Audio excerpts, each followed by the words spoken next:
Halo semuanya, selamat datang di channel yang tidak layak untuk dihina ini. Sebelum kita mulai, atur posisi santainya, seruput kopinya, dan mari kita berkhayal.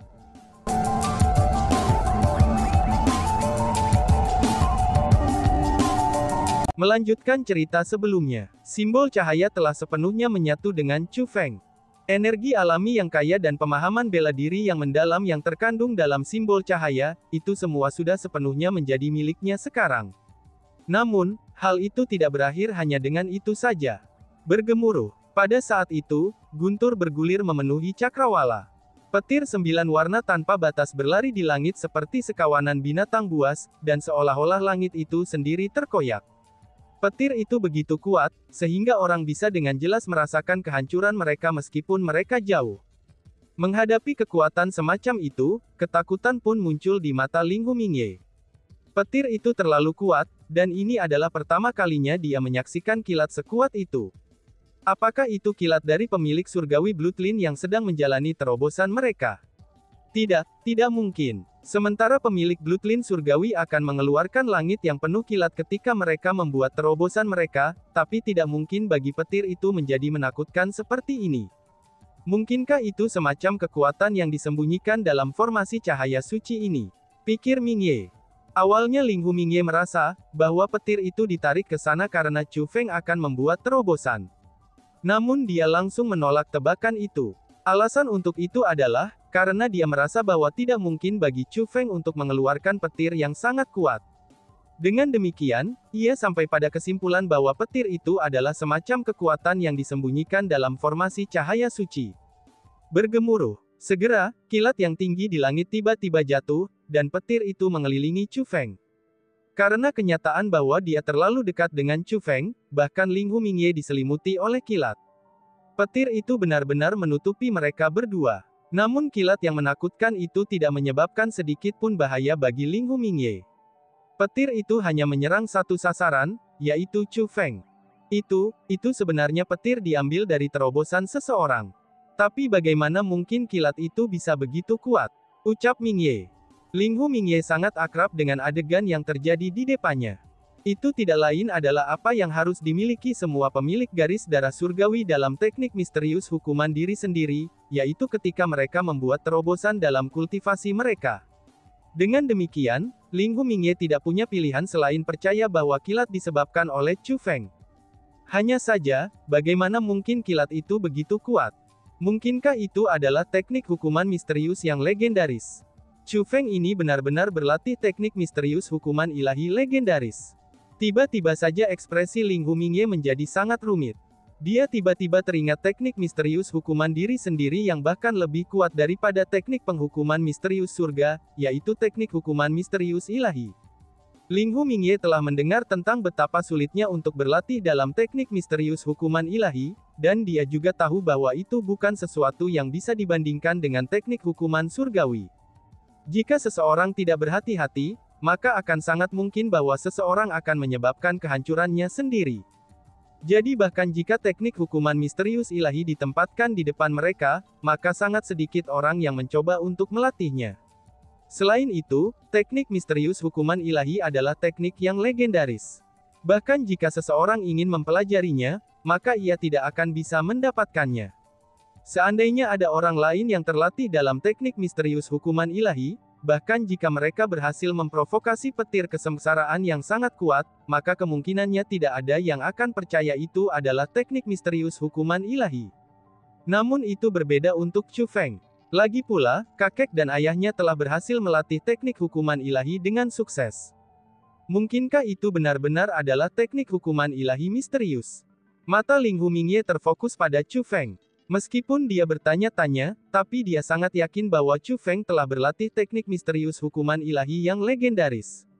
Pada saat itu, Ling Humingye mulai memiliki sedikit rasa hormat baru kepada Chu Feng. Jika mendapatkan kendali atas formasi cahaya suci saja masih kurang, maka pelatihan dalam teknik hukuman misterius ilahi yang legendaris sudah cukup untuk membuktikan betapa luar biasanya Chu Feng. Bahkan Ling Humingye tidak punya pilihan selain mengenali Chu Feng. Namun untuk Ling Humingye, mengakui bahwa Chu Feng adalah individu yang kuat adalah tugas yang menyakitkan. Karena baginya, itu adalah pukulan psikologis yang hebat. Berhasil. Dia sebenarnya berhasil begitu cepat. Segera, ekspresi Ling Hu Mingye berubah lagi.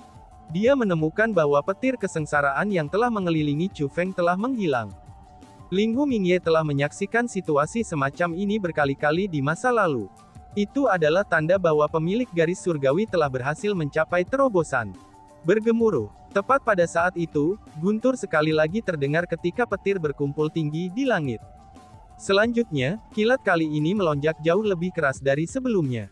Apa yang terjadi? Mungkinkah teknik hukuman ilahi begitu luar biasa, sehingga akan menyerang 2 kali berturut-turut? Seru Mingye.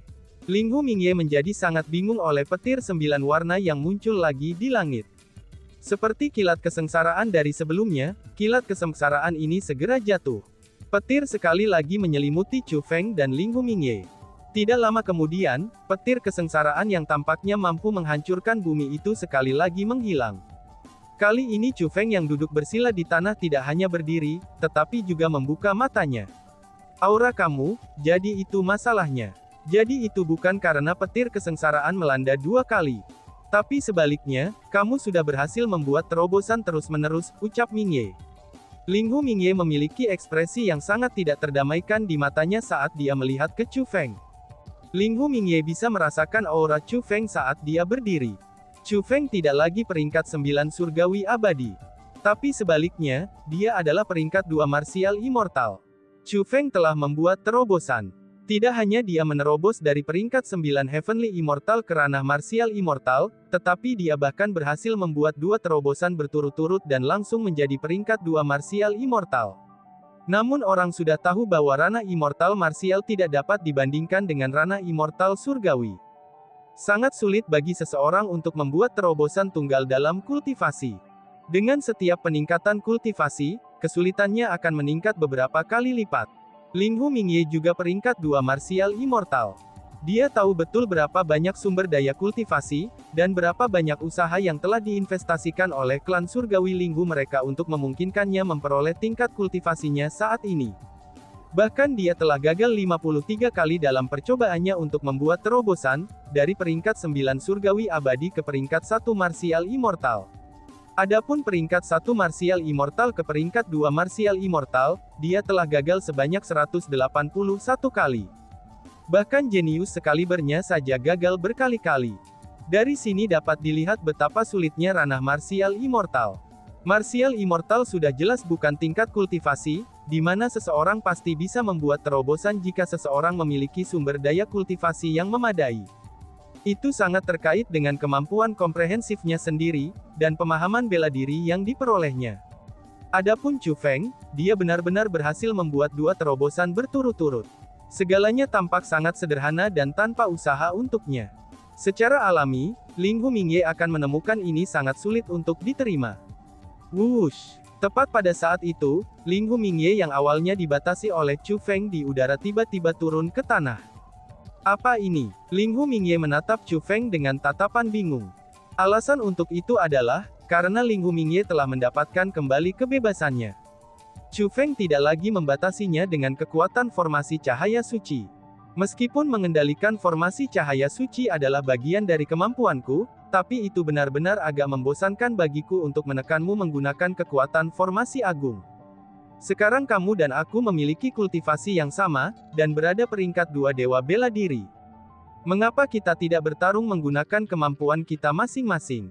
Jika kamu bisa menang melawanku, maka aku, Chu Feng, akan mengakui kekalahan, dan membiarkanmu untuk menghukumku sesuai keinginanmu. Namun jika kamu kalah, maka aku akan mengembalikan apa yang telah kamu lakukan kepada saudara dan saudari klanku 2 kali lipat, kata Chu Feng kepada Ling Hu Mingye. Apakah kamu serius? Ling Hu Mingye bertanya. Tentu saja, jawab Chu Feng. Baiklah, jika kamu benar-benar bisa mengalahkanku, Ling Hu Mingye, dengan kekuatanmu sendiri, maka aku, Ling Hu Mingye, tidak akan membutuhkanmu untuk menghukumku, tapi aku akan berlutut di hadapanmu dan meminta maaf kepadamu. Ling Hu, kata Mingye. Baiklah. Chu Feng mengangguk. Wush wush wush. Tiba-tiba saja, Ling Hu Mingye mulai bergerak. Dia mengarahkan persenjataan abadi pada Chu Feng. Segera, sinar pedang muncul dan mulai terbang menuju Chu Feng dengan kekuatan membunuh. Adapun Chu Feng, dia siap untuk serangan masuk dari Linghu Mingye. Segera, tanda petir tingkat ilahinya muncul di dahinya. Pada saat yang sama, dua keterampilan rahasianya yang besar, kapak perang era kuno dan pedang perang era kuno juga muncul. Seperti harta, mereka mulai berputar di sekitar Chu Feng. Pada saat itu, baik kultivasi dan kekuatan pertempuran Chu Feng juga meningkat pesat. Bang bang bang. Dalam sekejap mata, kedua pria itu saling bertabrakan. Banyak ledakan terdengar ketika energi kuat mendatangkan malapetaka di sekitar mereka. Selain itu, situasi seperti ini tidak berlangsung lama. Setelah beberapa saat, suara gemuruh yang menusuk telinga juga berhenti. Riak energi keras juga mulai menghilang. Linghu Mingye setengah berlutut di tanah. Meskipun tubuhnya tampak benar-benar tidak rusak, tapi pakaiannya sudah berlumuran darah, dan kulitnya sudah pucat pasi. Bahkan napasnya saja menjadi cepat, dan dia memegang dadanya dengan satu tangan sementara ekspresi rasa sakit memenuhi wajahnya. Jika seseorang melihat lebih dekat, orang akan memperhatikan bahwa tubuhnya benar-benar menggigil. Di seberang Linghu Mingye, sosok perlahan-lahan turun dari langit, dan itu tidak lain adalah Chu Feng. Bukan kulit Chu Feng sama seperti sebelumnya, dan pakaiannya juga tidak ternoda bahkan oleh setitik debu. Dia sangat kontras dari Linghu Mingye yang ada di depannya. Mustahil. Bagaimana aku bisa dikalahkan, ucap Mingye. Linghu Mingye memiliki ekspresi rasa sakit yang sangat intens di wajahnya. Namun demikian, rasa sakit itu bukan disebabkan oleh lukanya. Tapi sebaliknya, itu disebabkan oleh keengganan di hatinya. Linghu Mingye tidak mampu menerima kenyataannya, bahwa dia telah dikalahkan oleh Chu Feng. Linghu Mingye, kamu sudah kalah, kata Chu Feng kepada Linghu Mingye. Aku ceroboh. Pertandingan ini tidak masuk hitungan. Aku ingin pertandingan ulang. Linghu Mingye menatap Chu Feng dan berbicara sambil menggertakkan giginya. Meskipun Linghu Mingye sangat lemah pada saat itu, tapi sikapnya sangat tegas. Dia hanya menolak mengakui kekalahannya. Sangat baik. Kalau begitu berdirilah, dan mari bertarung lagi, kata Chu Feng. Dengan luka-lukaku saat ini, aku tidak mampu bertarung. Ketika luka aku sembuh, aku akan datang dan mencari kamu lagi, kata Linghu Mingye. Oh, hahaha. Mendengar apa yang dikatakan Linghu Mingye, Chu Feng tertawa.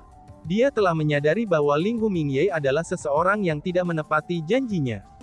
Belum lagi mengalahkannya sekali, bahkan jika Chu Feng mengalahkannya 10 kali atau 100 kali, Linghu Mingye masih akan menolak untuk mengakui kekalahannya. Karena itu yang terjadi, aku tidak punya pilihan selain melakukannya sendiri. Saat Chu Feng berbicara, dia mengepalkan tinjunya. Petir tanpa batas berkumpul dan membentuk cambuk petir. Kemudian Chu Feng melambaikan tangannya, dan cambuk peti itu menghantam tubuh Linghu Mingye. Cetar, cambuk petir tidak hanya berkedip dengan cahaya petir ketika menabrak tubuh Linghu Mingye, tetapi juga meninggalkan bekas luka yang mengerikan. Tidak hanya daging Linghu Mingye yang terkoyak oleh cambuk, tetapi bahkan tulangnya juga hancur. Otomatis setengah dari tubuhnya hancur oleh cambuk. Dan yang paling penting adalah, setelah dicambuk, Linghu Mingye membuka mulutnya dan mulai menjerit kesakitan. Cambuk Chu Feng tidak hanya melukai tubuh fisik Linghu Mingye, tetapi juga melukai jiwanya. Rasa sakit semacam itu bahkan lebih tak tertahankan, jika dibandingkan dengan rasa sakit dari amukan api tungku immortal armamen Linghu Mingye. Wush wush wush. Saat berikutnya, lengan Chu Feng mulai melambai berulang kali, dan cambuk kilat mulai menyerang tubuh Linghu Mingye berulang kali. Karena fakta bahwa kekuatan cambuk semakin kuat dan kuat, Linghu Mingye berguling-guling di lantai dan berteriak seperti babi yang sekarat. Chu Feng, kamu sebaiknya mengingat ini. Aku benar-benar tidak akan membiarkan kamu lolos kali ini. Dan aku akan mengembalikan penghinaan hari ini dengan penuh minat. Ancam Mingye. Menahan rasa sakit dengan susah payah, Linghu Mingye berteriak untuk mengancam Chu Feng. Setelah Linghu Mingye meneriakkan kata-kata itu, dia pun menghilang. Melihat adegan ini Chu Feng membuka tangannya, dan cambuk petir mulai menghilang. Tatapan Chu Feng sangat tenang. Dia tidak tahu di mana Linghu Mingye menghilang. Namun, dia tahu bahwa Linghu Mingye pasti telah meninggalkan alam kultivasi bela diri leluhur. Pada saat itu, Chu Feng mengalihkan pandangannya ke lokasi di mana Linghu Mingye telah menyiksa Chu Qing dan yang lainnya. Diam-diam dia berkata, Kakak Chu Qing, Kakak Suang Suang, Hao Yan, Huan Yu, Aku sudah membalaskan dendam kalian semua, gumamnya. Alam atas Linggu adalah alam atas yang saat ini paling dipuja di alam pembinaan bela diri leluhur. Seseorang bahkan harus mendapatkan izin untuk memasuki Linggu Upper Realm. Adapun alasannya mengapa, itu tidak lain adalah kenyataan bahwa Linggu Upper Realm adalah alam atas yang diperintah oleh yang terkuat dari 10 klan surgawi besar, yaitu klan surgawi Linggu. Bahkan seluruh alam atas telah mengubah nama mereka menjadi alam atas Linggu karena klan surgawi Linggu. Seluruh alam atas Linggu adalah wilayah klan surgawi Linggu. Di sana selain dari orang-orang yang diundang oleh klan surgawi Linggu atau tamu yang datang untuk berkunjung, itu hanya ada klan surgawi Linggu yang hadir. Tidak ada kekuatan lain di Linggu Upper Realm lainnya. Alasan untuk itu adalah, karena klan surgawi Linggu tidak membiarkan kekuatan lain berakar dan berkembang di alam atas mereka. Kota-kota milik klan surgawi Linggu menutupi hampir setiap sudut alam atas Linggu. Namun hanya ada satu ibu kota. Adapun ibu kota itu adalah kelompok besar istana yang dibangun di udara. Kota terapung ini luas ke segala arah hingga puluhan ribu mil. Seluruh kota tidak hanya berhiaskan permata giok dan emas, tetapi ada beberapa gunung dan genangan air besar di dalam kota. Kota ini berisi semua yang ada di dunia. Sebagai kota utama klan surgawi Linggu, belum lagi orang luar, bahkan orang-orang dari klan surgawi Linggu diizinkan memasuki ibu kota sesuka hati. Satu-satunya yang diizinkan memasuki ibu kota adalah elit yang diakui oleh klan surgawi Linggu. Dan, wush! Tiba-tiba saja, gerbang pembentukan formasi muncul di atas kota utama. Setelah itu, seorang tokoh terbang keluar dan mendarat di ibu kota. Ada formasi yang tak terhitung jumlahnya mengelilingi kota utama. Kemunculan tiba-tiba seseorang di dalam ibu kota itu segera terdeteksi oleh para pengawalnya. Setelah terdeteksi, mereka segera terbang ke tempat orang itu mendarat. Namun ketika para pakar elit dari klan surgawi Linggu tiba, ekspresi mereka semua sangat berubah. Alasan untuk itu adalah, karena mereka semua tahu siapa orang itu. Orang yang muncul adalah jenius Linggu Heavenly Clan mereka, Linggu Mingye. Namun jika mereka hanya melihat Linggu Mingye, maka mereka tidak akan begitu terkejut. Alasan dan keheranan mereka adalah, karena Linggu Mingye hanya memiliki setengah tubuh, dan mereka telah dicambuk oleh Chu Feng. Di dalam realm Cultivation Martial Ancestor, dengan kekuatan formasi pelindung besar, Linggu Mingye akan segera memulihkan kakinya yang hilang. Namun karena dia telah meninggalkan alam kultivasi bela diri leluhur, luka-lukanya tidak bisa dipulihkan dengan segera. Itulah alasan mengapa dia muncul dengan hanya setengah tubuhnya yang utuh. Orang-orang dari klan surgawi Linggu tidak tahu siapa yang membuat Linggu Mingye seperti itu. Namun mereka tahu dari melihat pakaiannya yang berlumuran darah, Linggu Mingye pasti telah disiksa oleh seseorang.